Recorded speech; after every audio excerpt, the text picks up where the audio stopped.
And action. All right, I'm Jack Mathis.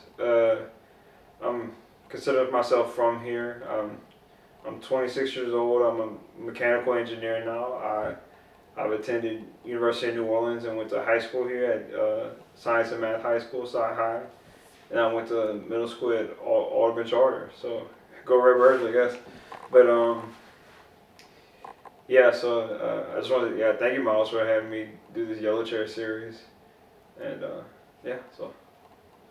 Yeah, I guess I had a bunch of questions about New Orleans, but I guess because you mentioned your background, I guess one of the first things that pops out the most with you, and that's kind of funny related to New Orleans, is that you have a different accent than a lot of New Orleanians, and so I'm kind of curious where that comes from, and it doesn't really sound like here. How'd you? Right. Yeah, I think it's more of a. So both of my parents are from Alabama. My dad's from Miss Station, Montgomery, and my mom's from Mobile, and I spent the majority of life before moving here, like in different parts of Florida and Alabama. So I think I picked up a good Southern accent here, and then it sort of evolved over time, growing up in New Orleans and speaking, more New Orleans language and more New Orleans terms. So you're 26. That means you're born in Yeah, I was born in 1999. 99. So what year did you move to New Orleans? And then we moved here in 2006, right after Katrina. Because my dad picked up like an auditing job at Textron, and they like manufacture stuff out in Slidell. And so yeah, it was like right after Katrina. Okay, cool. Well, so we can get into these questions real fast. So we spoke 5 years ago, maybe 5, and then also like 3 years ago. I think we talked. Yeah. I think we talked twice. How would you describe your relationship with New Orleans today compared to when we last spoke? So, not sure if I can compare to how I felt, because I don't really remember. Think about how you felt in 2022. How do you feel now? Yeah, I think so. I remember. Yeah, that I just graduated, so I think I was like happy with my time. I was happy with my UNO experience. At first, I was just like seeing in college because I had to stay home because my dad was in the city and I wanted to take care of him a bit. But now that he passed in 2021, right after I graduated, I've been in New Orleans, sort of stick around for my family a bit after my dad has passed, and also I found a pretty good job here. Really lucky to have a job as an engineer, getting fresh out of college. Went back to where my intern was at, but I think now I've experienced New Orleans, and I'm sort of itching to get a different experience. But I definitely think New Orleans is a place that you keep with you and you go and spread somewhere else.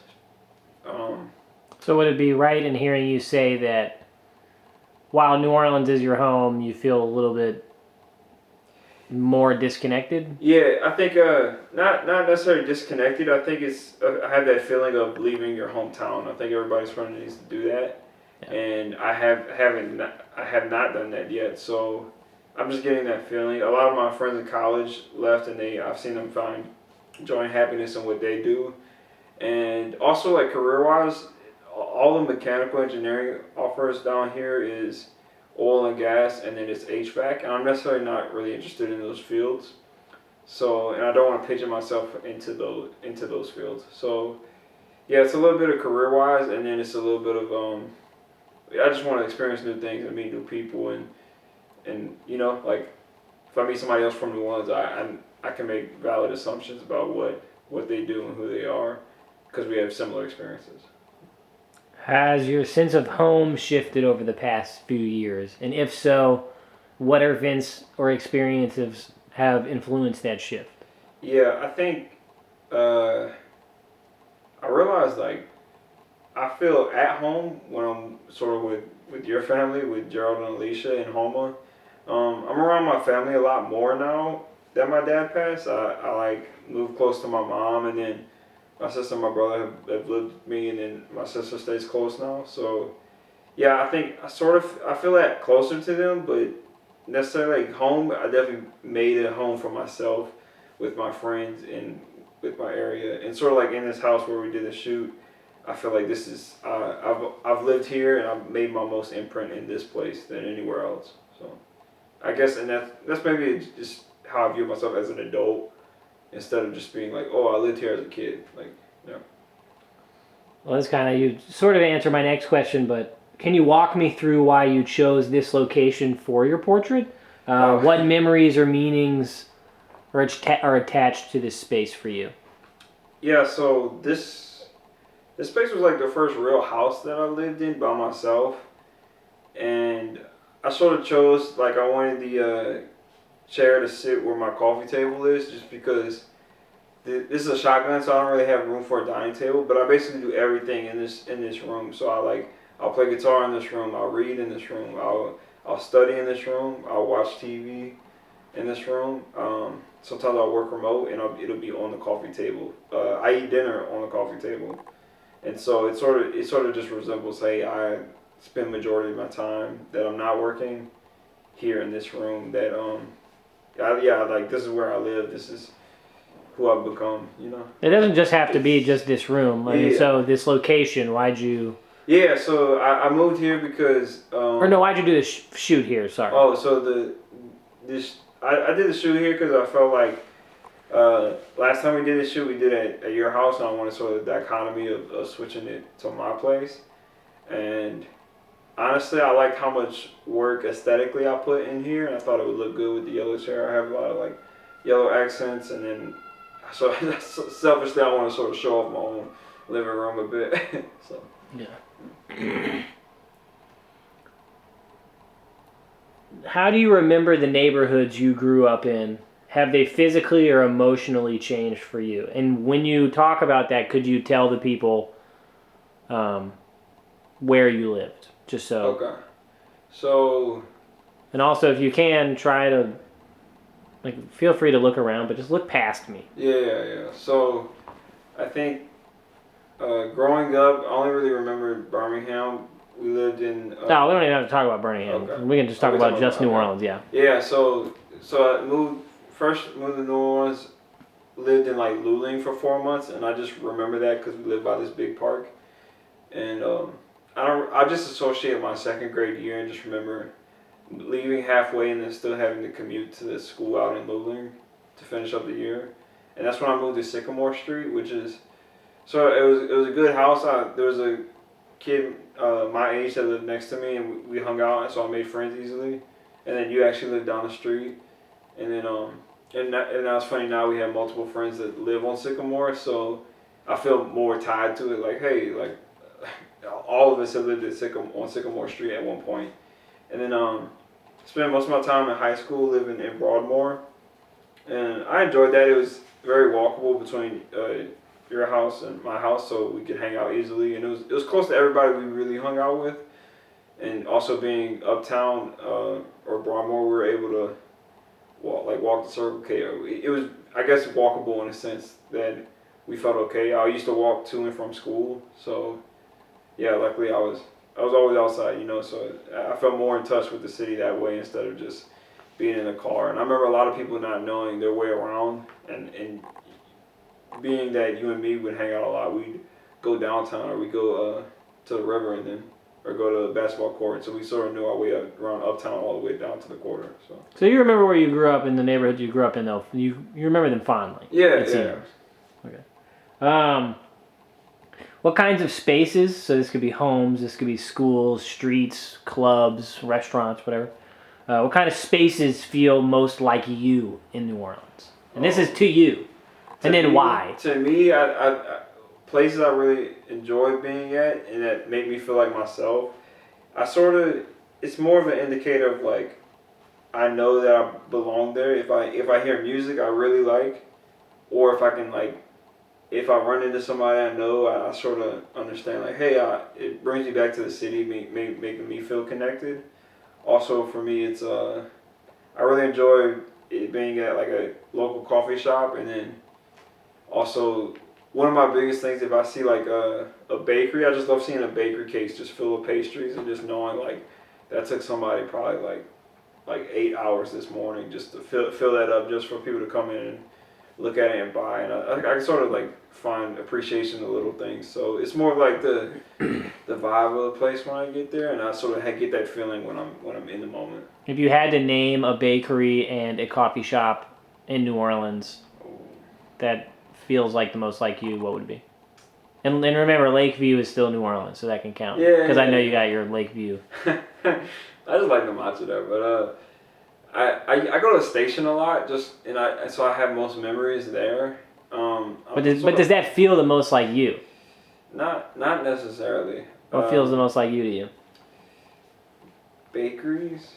Yeah. I've been to plenty. I really like IU Bakehouse, but I don't think that would necessarily feel like me. I sort of like Le Bongerie, right? La Boulangerie. Yeah, that one. And then I just like how it's busy up in there, and like the food is good, and then it does have that display right on it. It almost is like you feel like you're almost in a different city, but you're not. Yeah. Mm-hmm. Have you noticed changes in your community due to gentrification or environmental shifts? And have any of these changes affected you? Not sure if they affected me. I think because I'm a white male, like they wouldn't necessarily would affect me. I don't own a home. I'm just renting, and I sort of lucked up with a landlord that is I don't. They have so many properties they almost don't really care about this one. Mm-hmm. Yeah, and then so after college, I like moved to River Ridge and then lived some places in Metairie. So I think I moved around a bunch where I didn't really see how my neighborhood changed the one I grew up in. So I don't think I've been in one place long enough to. Do you feel at all like you were? Yeah, I guess I'll ask it that way. Do you feel at all like you were displaced when you, like due to gentrification, when you moved from Jefferson or Jackson or whatever street that was? So yeah, when we moved from Broadmoor, we moved. My dad had to move to Gentilly, so that was more of a. He was sick and couldn't pay the rent, and the landlord was finally like, so it's sort of like a singularity in that. I do think it's sort of crazy now being uptown and seeing that like, oh, all these Tulane kids get these dorm prices, and then I realizing that I make an engineering salary, which is pretty decent, but I still sort of struggle to live by myself. So imagining somebody else or somebody with kids, like you almost can't live in the city. And yeah, so I could definitely see the effect of that course over the last like 20 years. Do you feel like you belong in today's version of New Orleans? Yeah, definitely. I think I met a lot of people not from here, and I think I've sort of seen like transplants. You know, they're cool and stuff, but I could definitely feel like, oh, this is my home and this is like a college. Why do you feel like you belong then? I feel like like in this rendition of New Orleans, why do you feel like you, Jack Mathis? I feel like I grew up here, and then I'm more of somebody that can respect the culture and sort of gives it the time to understand where it's came from. Yeah, so, but I'm not saying that like you should go around saying, hey, these people don't belong. I think, it's a city and we're all on this one big earth, so humans are here regardless, You can't really say, yeah, I don't want to put up borders, you know what I'm saying? That, like, I don't really believe in borders, so. Mm-hmm. But yeah, I think I can contribute, as in I belong in society in a way that I can give back in a positive way. When you hear the term cultural preservation, what does that mean to you in the context of a changing city like New Orleans? And if you were thinking about what to preserve, what would be important for you as a New Orleanian to preserve? I think it would be seeing that actual New Orleans continue to live here, and it's people that understand the history of it, and that the history of it is taught to the newer generations. I would love to learn more about this city, especially if that was offered in schools. Going to UNO, I sort of realized I thought it would be more addictive to New Orleans' population, but it wasn't really. It sort of caught me by surprise. And yeah, for me, I think I would just love to. I get there's Preservation Hall for jazz music, but I would just love to see more jazz music, and then as long as second lines keep coming out, and I think that would be good. So. How do you think your identity has evolved since our last conversation, culturally, spiritually, or otherwise? So I think I've become more mature, as in I've gained like more adult problems, and I can I gained a new perspective on the world, saying, hey, this I understand industry and business now and why it's sort of things on a more grander scheme. So I just have a new perspective on my life, and then I realized I should be more intentional about what I'm doing in this life. So being more intentional with my friends, being more intentional with my actions, and then and my work.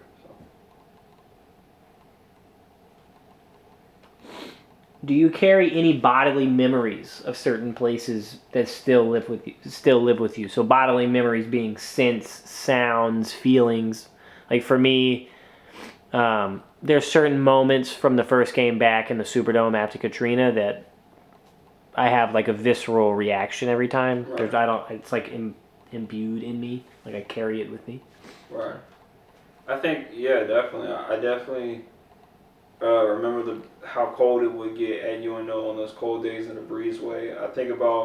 Sometimes I think about like football practice. I think about the smell of Avenger Field and just being out there right before football games and just smelling that grass. I think about that walk home on Jefferson coming down from high school and just seeing that there was always construction my whole 4 years, and now I see it now. I'm like, I guess they finally finished this, and then.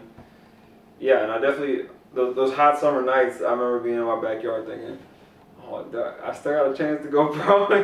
Just like, your typical like adolescent experience. And I think I just remember. I remember taking a streetcar, just hearing those sounds. Like I can hear the streetcar coming. So. How do you see your story fitting into the broader narrative of post-Katrina New Orleans?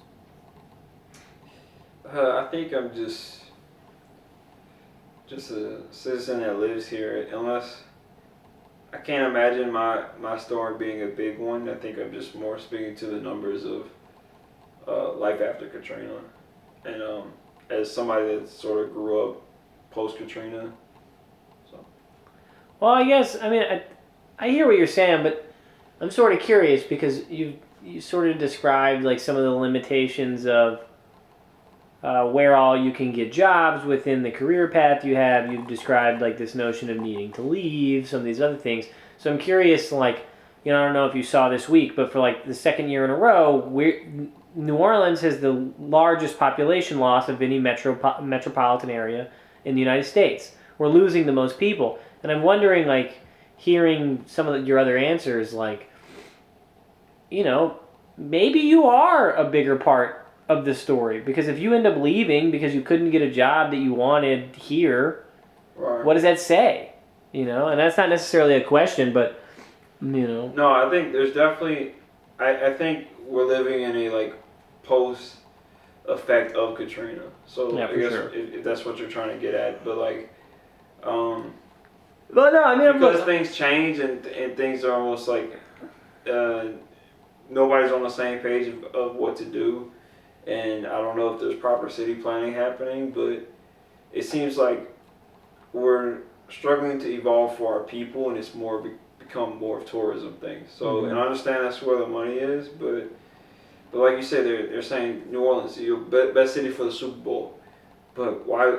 If that's the case, why shouldn't it be the best city to live in? And some people might argue that it is the best city to live in, but I think it's the best city to live in if you got money. But if you don't, like. It's just like any other struggle that you're gonna get in America. So you're gonna work that grind. And what stories or truths do you think are often left out of mainstream narratives about New Orleans? I don't think they explain like a lot of people that I've heard connotation about New Orleans is like crime. I don't think they understand like. That doesn't mean you're necessarily in danger here. And also, I think this is like a quote that most people have probably seen if you're from New Orleans, like, the bet, like, let's see, every reason that you love New Orleans is because of black people, and that's true. We're, you know, that's the culture barrier here, and then I think somebody said this. It is like the blackest city in America, and I mean they do rule the culture here. I think I forgot who said that, but I mean that's evident. So.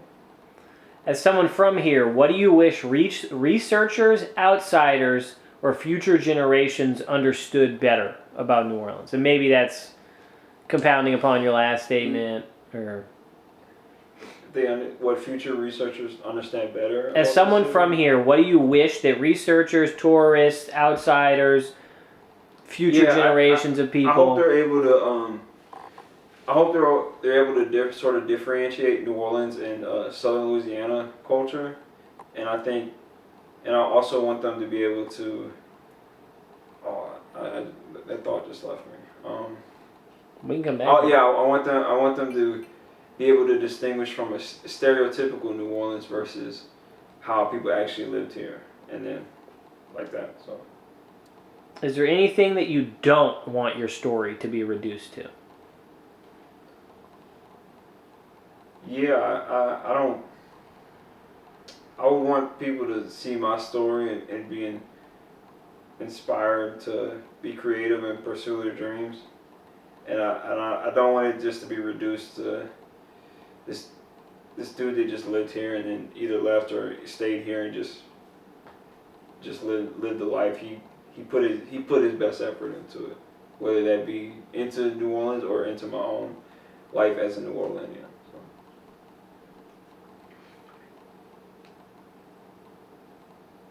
What do you hope New Orleans becomes? Like for people like us, for people from here, not for everyone else. I hope it becomes like if you got to be selfish about it. I hope it still keeps its like it's almost, they call it European city or they call it Caribbean city, and I hope it still keeps that in the sense that like we do things different down here and everybody else should understand. I deal with this at work. People don't understand that it snowed and that I can't come in, or it's Mardi Gras. They think I'm out partying, which indeed I'm enjoying Mardi Gras, but this is a citywide thing. I'm not excused from it, you know. Mm-hmm. And yeah, so I think, and I saw that goes back into the past question. I want people to understand we do things different down here, and that's how it's gonna be, and that's how it's gonna stay. So I don't want to assimilate to the rest of America and become like just another southern city. You know? Where do you see yourself and this city in 5 years, and where do you see yourself and the city in 10 years? All right, so in 5 years I'll be 31. I hope if I'm here, I hope that I'm able to find a niche here and I'm able to do something I love here that is positive, put out to New Orleans, whether it's more engineering services or whether it's just me existing. 10 years, I just hope I'm still surrounded by friends and people that I love, people that love me, and I hope, and if that is in New Orleans, I hope it's true. I hope New Orleans is full of love, and hope we got our shit together, you know. I hope the pumps work, you know. So. Resilience? You know, I think there's a bad connotation with that word just because it does mean something. It means people are strong, but I think people take it too far and they say, hey, New Orleans people are resilient, but that doesn't mean we don't need help, you know. We should have gotten so much more funding after Katrina, and then even now, even after Hurricane Ida, you know, like we're subject to a lot of damage and a lot of pain living in this city, but that can be fixed. It's just a matter of when, you know, and how, and if we got the right people to do it.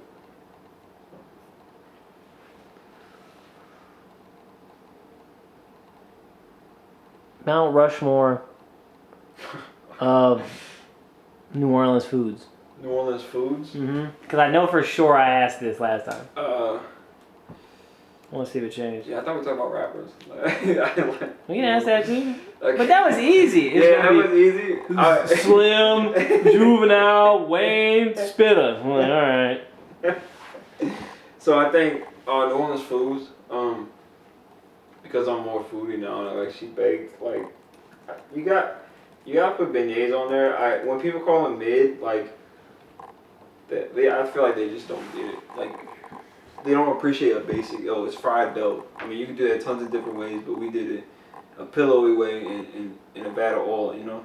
So beignets, crawfish. That goes with Dak and Snowball. You could. Nah, you can't put add-ons. Okay. Crawfish. I'm gonna put Snowball on there, and then I guess you gotta put gumbo on there. I love a good gumbo. So yeah, I'm gonna just have to put my. So beignet, crawfish, gumbo, snowball. Right. What kind of gumbo? What kind of snowball? Seafood gumbo. Snowball. Get it how you like it. How do you like Some people like condensed milk. I sort of try to pick a new flavor every time just because I get like the decision. But I just more like a citrus flavor or like lemon lime. Some people like it stuffed with ice cream. Sometimes I might go fat, but I won't really get like the chocolatey flavors or. Some people could put condensed milk, but Not for me. I respect it though. How you feel about spaghetti noodle macaroni? I'm fucking with it. Alright, that's all. Kurt Mile used to make that. It was good. Like Kurt Mom was fucking it up, huh? Yeah. Alright. 3, 2, 1, cut.